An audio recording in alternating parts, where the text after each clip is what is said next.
Hello नमस्कार दोस्तों। मैं अमित कुमार सिंह। आज आज हम लोग बात करेंगे 10 इम्पोर्टेंट फैक्ट्स के बारे में, ठीक है ना। 10 इम्पोर्टेंट फैक्ट्स, वो बड़ा इंटरेस्टिंग फैक्ट्स है, ठीक है ना। आम चीज़ों में देखेंगे कि वो आप उनकी जानकारी लेकर आपको लगेगा कि शायद आप पहले उसके बारे में कुछ और जानते थे, अब उसके जानने के बाद लगेगा अरे ये तो डिफरेंट था, ठीक है ना। वो बड़ा इंटरेस्टिंग फैक्ट है। तो अच्छा, हम लोग इसको देखते हैं, ठीक है। तो चलिए हम लोग देखते हैं, स्टार्ट करते हैं। देखिए, केला जो होता है ना वो बेरी होता है, ठीक है ना। पहली बात, कई बार हम लोग मान लेते हैं कि केला फल होता है, ठीक है ना। क्या मान लेते हैं, केला क्या होता है, फल होता है, ठीक है ना। बेरी क्या होता है, बेरी ये समझते हैं। बेरी आपने सुना होगा, स्ट्रॉबेरी, ब्लैकबेरी, ठीक है ना। तो वो उस श्रेणी में वो आता है, ठीक है ना। अपनी वनस्पति, ठीक है ना, अपनी वनस्पतीय विशेषताओं के कारण क्या है ना, केला वास्तव में एक क्या होता है, बेरी के रूप में श्रेणीबद्ध किया जाता है। बेरी क्या होता है, देखिए बेरी की ना, ठीक है ना, उसके बीच में ना जो फल होते हैं ना, उसके बीच में क्या होते हैं ना कि बीज होते हैं, ठीक है ना, और बड़े बीज होते हैं, ठीक है। तो वो इसको वनस्पतीय श्रेणी के कारण रखा गया है, ठीक है ना। जैसे आप बैर भी देखे होंगे ना, तो बैर में भी बीच में बेरी होता है, ठीक है। तो वो भी उसी में आता है, ठीक है, ठीक है।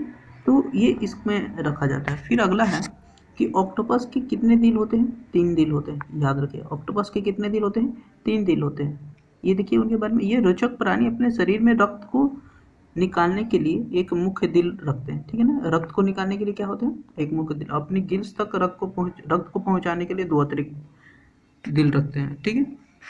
इसका मतलब ये 3 हार्ट होता है, ठीक है। एक जो हार्ट होता है वो रक्त को निकालने के लिए, ठीक है। और दो तो जो दिल होता है उसको गिल्स तक पहुंचाने के लिए, क्योंकि गिल्स में जाता है तो उससे क्या लेती है, ऑक्सीजन ले लेता है, ठीक है ना। ये ऐसा, ठीक है। तो ऑक्टोपस में 3 दिल होते हैं, ठीक है। अगला हम लोग देखते हैं। आपने सुना है कि इतिहास में सबसे छोटा युद्ध कब हुआ था, ठीक है। इतिहास में सबसे छोटा युद्ध जो हुआ था 1896 में, सॉरी 1896 में, ठीक है ना।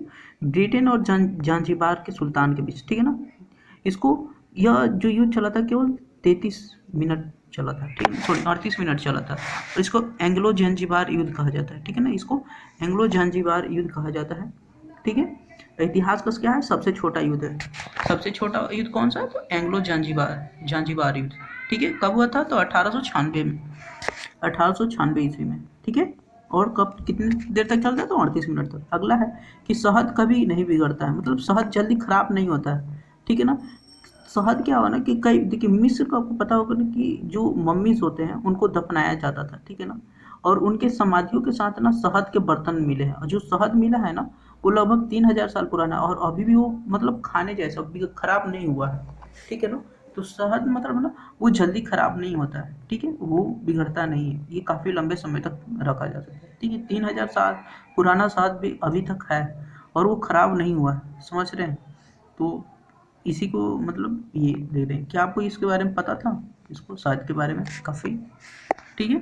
कई बोलता है ना कि शहद खराब हो गया है, शहद खराब नहीं होता है, ठीक है। ओरिजिनल शहद वो खराब नहीं होता है, ठीक है। अगला है, गर्मियों में आईफेल टावर कितना मीटर लंबा हो जाता है, 15 सेंटीमीटर लंबा हो जाता है, ठीक है ना। 15 सेंटीमीटर क्या होता है उसकी, फैल जाता है। क्यों, देखिए पता होगा ना कि गर्मी में जो लोहा होते हैं ना वो फैलता है। आप देखोगे दो पटरियों के बीच में ना जगह छोड़ी जाती है, वो जगह इसीलिए छोड़ी जाती है ना कि वो गर्मी में चूंकि लोहा फैलते हैं तो उनकी लंबाई बढ़ती है। अगर अगर उसे हटा देंगे तो वो हो सकता है बेंड हो जाए, टूट जाए, ठीक। तो इसीलिए उनको जगह गैप छोड़ा जाता है, ठीक है। तो उष्णता फैलाव के कारण, गर्मी के फैलाव के कारण पता हो कि जो लोहा होता है फैलता है, उसी तरह आईफीएल टावर लोहे के संरचना के कारण क्या होता है, फैलता है। और कितना सेंटीमीटर, लगभग 15 सेंटीमीटर तक फैलता है, याद रखिएगा, ठीक है। ये मतलब 15 सेंटीमीटर और उसकी हाइट बढ़ जाती है, ठीक है। ये अगला है कि गायों के सबसे अच्छे दोस्त होते हैं, गाय के जो सबसे अच्छे दोस्त होते हैं ना, गाय ही होती है, ठीक है। ये भी मतलब एक रिसर्च से पता चला जाता है, मतलब चला है कि गाय जो है ना अन्य गायों के साथ मजबूत बंधन और मित्रता बनाती है, और सबसे इनके सबसे अच्छे दोस्त होते हैं, ठीक है ना। इसीलिए गाय दिखेगा हमेशा झुंड में रहते हैं, एक दूसरे के साथ रहते हैं, ठीक है ना। तो ये कहा गया है एक अनुसंधान में कि गाय के जो सबसे अच्छे दोस्त है कौन है, गाय है, ठीक है। अगला है अ, कि सबसे छोटा स्थान, ठीक है ना। सबसे छोटा स्थान का नाम ए है, ऐसे लिखते हैं, ए ऐसे, ठीक है ना। ये नॉर्वे स्वीडन के इलाकों में मिलता है, ठीक है ना, नॉर्वे और स्वीडन देशों में, वहाँ ये होता है। और इसका मतलब होता है स्कैंडिनेविया, चूंकि पता है कि ये सभी स्कैंडिनेवियन देश हैं, ठीक है ना। तो एक वहाँ स्कैंडिनेवियन भाषा में इसको नदी होता है, ठीक है ना।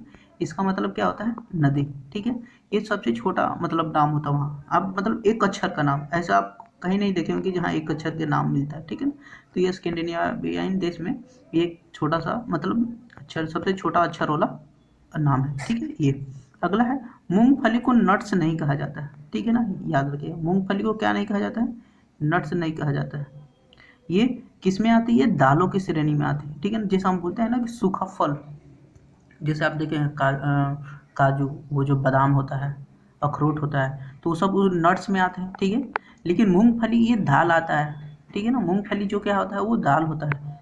क्या आपको ये पता था इसके बारे में, ठीक है। ये अगला चीज़ है स्कॉटलैंड, ठीक है। स्कॉटलैंड का राष्ट्रीय पशु एक श्रृंगी है, ठीक है। स्कॉटलैंड ने विश्वास किया कि मतलब देखिए, एक श्रृंगी मतलब उस यूनिकॉर्न, जिसको यूनिकॉर्न बोलते हैं, एक श्रृंगी पशु होता है, उनका नाम है यूनिकॉर्न। वो इसका क्या है, राष्ट्रीय पशु है, ठीक है ना, यूनिकॉर्न, ठीक है। यूनिकॉर्न किसका है, तो स्कॉटलैंड का है।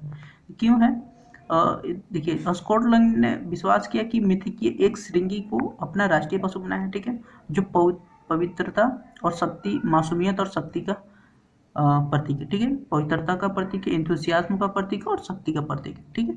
ये एक श्रृंगी जिसको यूनिकॉर्न बोलते हैं, ठीक है ना, यूनिकॉर्न, ठीक है। अगला है कि दुनिया का सबसे बड़ा मरुस्थल, ठीक है ना।